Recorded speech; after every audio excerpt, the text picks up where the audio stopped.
Hi guys, my greetings to you all. I think this is quite important that I talk about,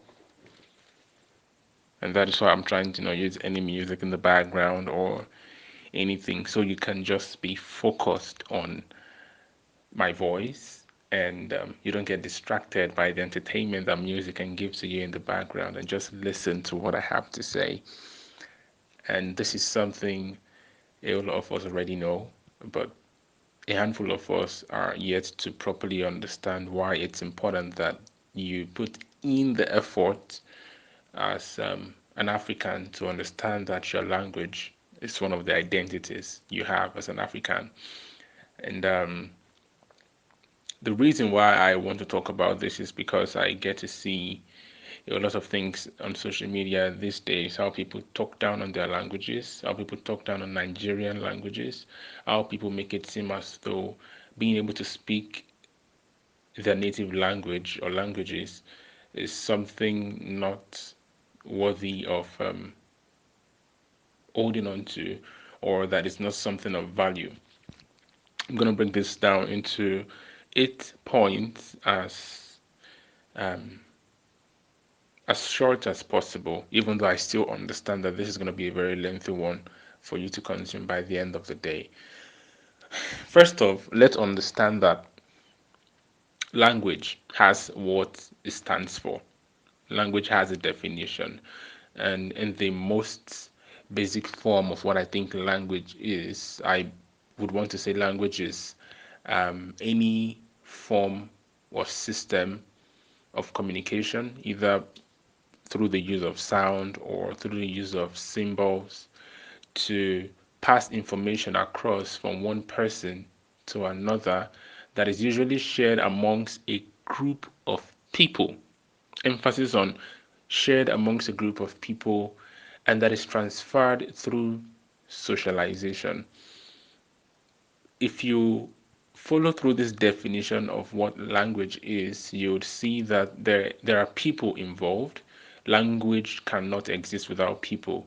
So the fact that you exist and that you are African is the reason your language exists. And the moment your language stops existing, you as an African stops existing as well. Maybe not in the physical sense of existence, but in the cultural sense of existence. You stop existing from your place of origin, from your culture. Because one of the major things that makes you stand out as a person from where you come from and from the culture you represent is your language. Now, for as many people who stop carrying the cross of learning their native languages and speaking another language that is not theirs, we put ourselves at the risk of having our languages um, go extinct. And I think I'll still get there. Let's just focus more on the definition of what language is right now, and understanding that you as a person, you play a pivotal role, a pertinent role, a very important role in the reason why your language exists.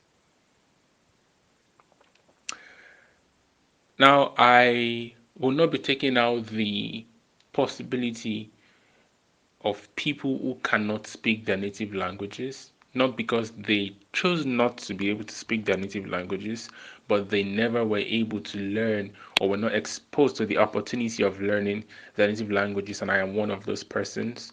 I grew up in a family where my dad would not speak his native language, which was Igala, and my mom wouldn't speak ours as well, which was Isoko. So both of them just had to like use a language they both understood very well, either English or Yoruba based on environment. So my dad would speak to my mom. They communicated in Yoruba, most times in English, so many times in Nigerian Pidgin. So these were like the languages I grew up in my family learning to speak because my parents never spoke the native languages. So there was no way I would have learned my dad's Igala or my mom's Isoko. Language is not something you inherit. It's not hereditary. It's learned. So if you're not taught, you don't know it. If you're not exposed to it, you don't know it. You don't acquire it. So there are people like me But then there are still people who understand the importance of where that language stands. That even if you were never exposed to that opportunity, you still have the responsibility of acquiring that language in any way and every way possible. So let's go to the second thing I want to talk about, which is identity. I pretty much have touched on it. Identity in the sense that one of the major things that make you stand out as an African is your language.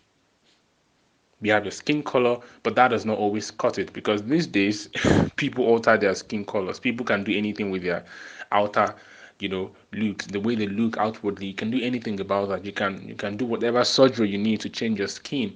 But your language, when it's there, when it sits, it makes you stand out anywhere.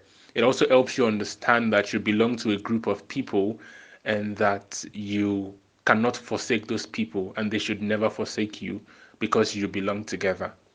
So it's your identity. If I walk into any place right now and I speak Yoruba and the people there are a group of Yoruba speaking people, there's a certain level of commitment, understanding, friendliness they will give to me because I speak their language. Something happened recently with me. I went to buy um, a few things from this woman. She's a Yoruba woman here in Jos. Um, every time I go to her place, I try to, speak Yoruba with her. Funny enough, she's way, way, way, way older than me, probably even as old as my mom, but she doesn't even speak that much Yoruba. I am more a Yoruba person than she is because she was born and raised in Jos. She speaks Hausa very well. She speaks Yoruba, but I don't really believe that a lot of the people born and raised in this part of the country who learned to speak Yoruba from this part of the country are really, really conk when it comes to speaking the Yoruba language. And I think she's one of those persons. I have my own theories when it comes to that. So I would speak Yoruba with her, I would speak Yoruba with her, and she never knew I was not a Yoruba person until one day I went to her place, which was like last week, very recently, to buy a couple of things from her. And then I was on a phone call with my mom and I was speaking Isoko, and she heard. She confused it for maybe another like she probably thought I was Urobo. She asked, "Are you Urobo?" She asked in Yoruba.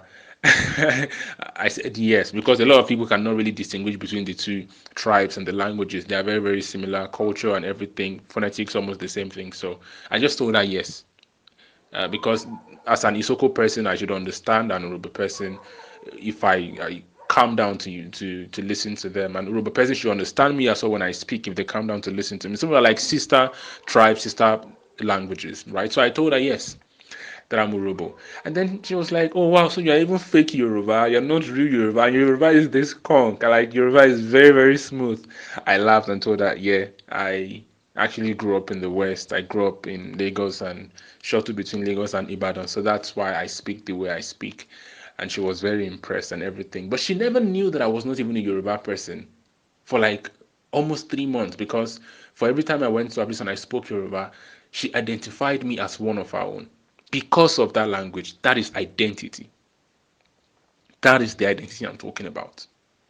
The third thing I would want to highlight here is how a lot of the big countries we look up to in the world have not gotten to that point where they throw away major languages of theirs that are native to them for the purpose of any other international language, in quote here, English. Take, for example, the Chinese. They still retain their Mandarin. They understand that right now, English is that language of commerce all over the world. English is that language that every country wants to put in their curriculum of academic activities so that people can learn to speak it. It's that language that's like your passport. Anywhere you go to, you should find someone who speaks English, right? So everybody's trying to learn English. Everybody's trying to speak English. But China would not stop speaking Mandarin or teaching people Mandarin because they want to teach you English. That is their identity. That is who they are. That is their language. And then the other thing I would want to talk about under this particular thing is about how our colonial masters learned our languages, but never threw that away. They came to us, right? Take, for example, the British. When they came, a handful of them tried learning our native languages because they understood that for them to get to our hearts easily, they needed to communicate with us in our language. They did not say, no, you must only learn our language, which was English. They said we should also learn your language. And it was one of the things they devised in ensuring that they captured us, colonized us as much as they did, learning to speak our native languages. If it wasn't important, they wouldn't have learned those languages. They wouldn't have tried understanding our native languages. A lot of the people who were not Nigerians, a lot of the Europeans who came to Africa, who came to Nigeria to colonize us, they tried learning our languages. They developed our writing system for us. They developed so many things for us because they learned our languages. So if the people who colonized you and brought English to you learns your native languages, what makes you think that you should not learn your native language? And I keep using native language because it's when we say native, it's something that belongs to you locally, but it's also an international language. English is a native language to people in England, to people in America. That's why they call them native speakers, because they speak the language as theirs locally. Now them get them. They own these languages, right? But the languages are so big. When I say languages, I'm saying English, French, Spanish, Italian, and the rest of. They're so big that we call them international languages. So yours as well might be a local language to you because you see it as that and you speak it or hear it locally, but it also has the right to be an international language. So do not throw your language away. Do not. Do not. The white people, your European slave masters, your colonizers, they understood this, that your language was very important for them to get to your heart. You who owns the language, you understand how important it is to you as well. Um, yeah, I've mentioned that I cannot speak my native languages, and it's not something I'm happy about. I was never really exposed to it for me to learn these languages because of my family background. Um, but I tried putting in the effort along the line, and there is only much I can learn at the same time. When I left home, I was very lucky to be amongst people who spoke Isoko. That's my mom's language. And so many times as well, when my maternal mom was still alive, and my maternal grandma, was still alive, I would, go visit her. And for every time I went to her place, she could not speak English very well. She could not speak Pidgin very well. Our Yoruba was even very funny. So she always spoke Isoko, and it kind of like fundamentally brought the language to me. I had the elementary understanding of the language to an extent. So when I left home, and I started staying on my own, I was lucky to be amongst people who spoke Isoko, and I still kept putting that interest in there to the point where right now, at least I can express myself in Isoko. I can speak the language. I may not be as perfect as the people who learn to speak Isoko from Delta State, where the language actually originates, but I still can speak. I cannot go there and be a dummy. I cannot go there and they toss me around. I can speak the language. I can express myself, right? Because the interest was there. Even my dad's language, Igala, to an extent. I understand a few things. I might not really be able to like put many words together. I might have so many words fly over my head, but I still cannot understand a few things. At least the greetings and the thank yous and everything. I can interest because I understood how important this language is. Where, and I just had to put the interest in there. Um,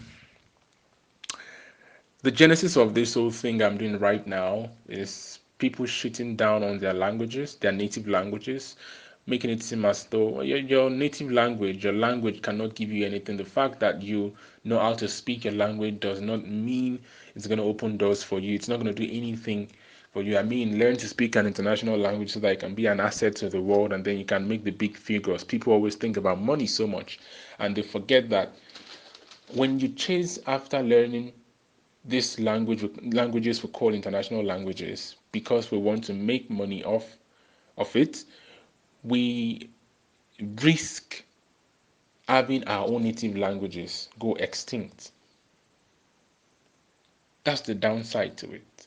If everybody stops learning their native language, if the next 2 3 generations stop learning their native languages and all they do is just learn international languages for the purpose of being internationally valuable,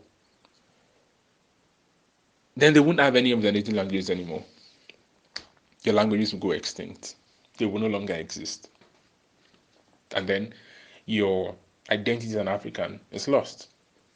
Because I strongly believe that your native language, the language you speak, tells so much about where you're from, who you are, and that identifies you with a group of people. And those group of people also identifies with being from a country, and that country identifies with being from a continent, and that's Africa. So at large, you're not doing yourself any good. You aren't. Do not shit down on your native language. It's fine if you don't understand it. It may not be your fault. It's understandable if you cannot make coherent or reasonable or sensible statements in your language just yet. It may not be your fault. But do not shut down on the importance of learning your native language. And if you can, try everything possible that you at least learn that language to a good extent. Because not everybody has the gift of, um, learning languages. I also understand that there's an amount of, we all have our strengths. Learning a language actually is very, very, very difficult. Very, very. I'm currently learning Hausa, and it's like my head is. It's not been easy. Learning that is it's not an easy thing to do. So I understand you might not want to put yourself through that stress, or maybe you've even tried putting yourself through it, but your brain is just not accommodating because as an adult, you do not have the fresh brain, the clean slate a child has for them to learn a language as easily as they would against yours. So it's understandable, right? But do not shut down on the importance of a native language. I think that's the point I want to make very, very clear on this fifth one. The sixth point I'm going to be talking about is how English is important, yet your own native languages also are. We speak English in Nigeria because we were colonized by English speaking people, and English is currently our official language. It's our lingua franca, it's the language of commerce for us in the country. It's the language that anywhere you go in the country, you should at least find one or two persons or a couple of people, or even in an ideal situation, almost everybody being able to speak. That's what a lingua franca is. Language that unites different uh, uh, native language speaking people, right? One language that they all understand that unifies them, that brings them together, that they all should learn for the purpose of communicating with themselves and not being inside their shells. So the English is that language for us here in Nigeria, and it's important. It's what they teach you in school. Is what you speak in public. It's what you do your business with in most instances. So it's very important you learn the language. If you can learn it as good as possible, as well as you can. It's very, very important. But yes, your own native language, your native language is also very, very important. So do not throw it away. I believe I'm out on this so much, and there's no point having to repeat it. So let's go to the next point, which is the seventh one, which is to talk about how English is on the list of languages going, is not on the list of languages going extinct, but our local languages, some of our local languages are. You don't want that for yourself.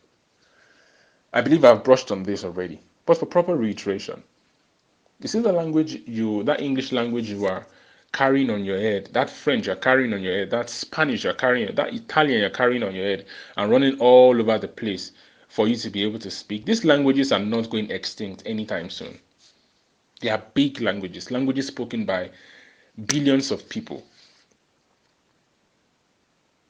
They cannot go extinct. They can't.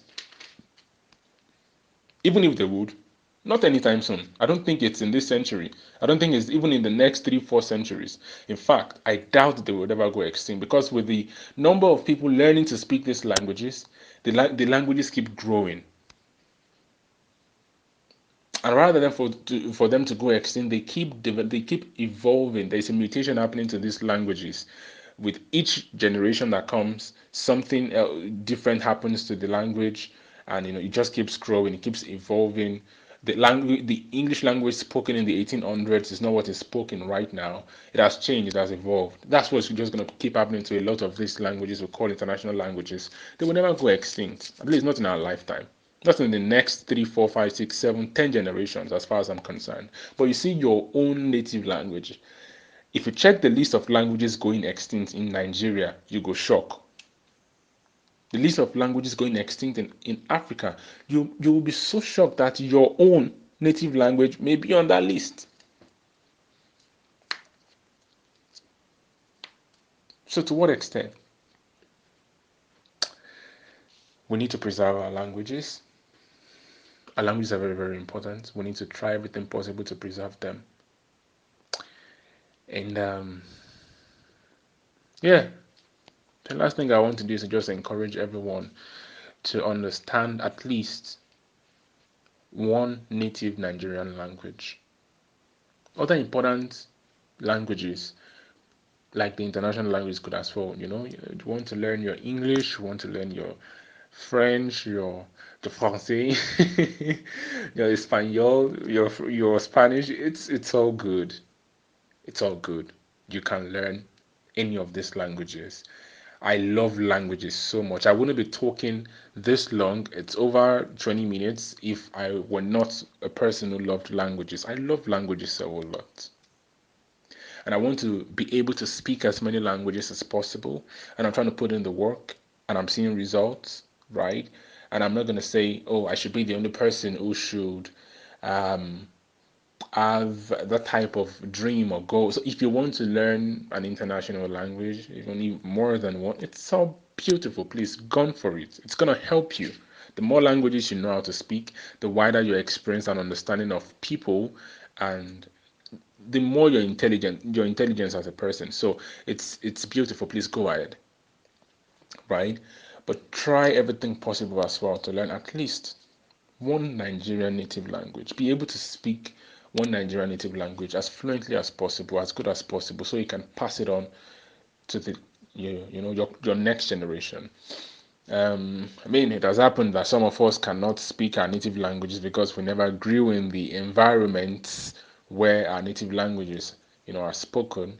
But if you grew up in another environment where a native language is spoken and you still learn to speak that native language, it's all fine and good. It's still the Nigerian native language, you know. Try to pass it on. Do not hoard it. Do not keep it to yourself. Do not think or say, there's no point, I'm not from this place, so I don't have to teach my children or my kids or my child this language. No, don't do that.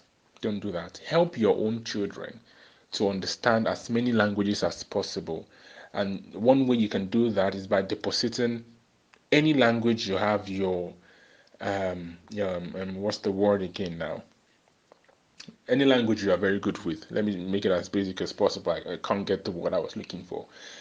Just pass it on. Don't hoard languages. Don't hoard intelligence. Don't keep these things to yourself. Because by the end of the day, like I said, your native language is one of the many things that identifies you as an African. One of your major identities as an African is your native language. We have our entertainment, our dress, culture, all those ones are there. They also identify us as Africans.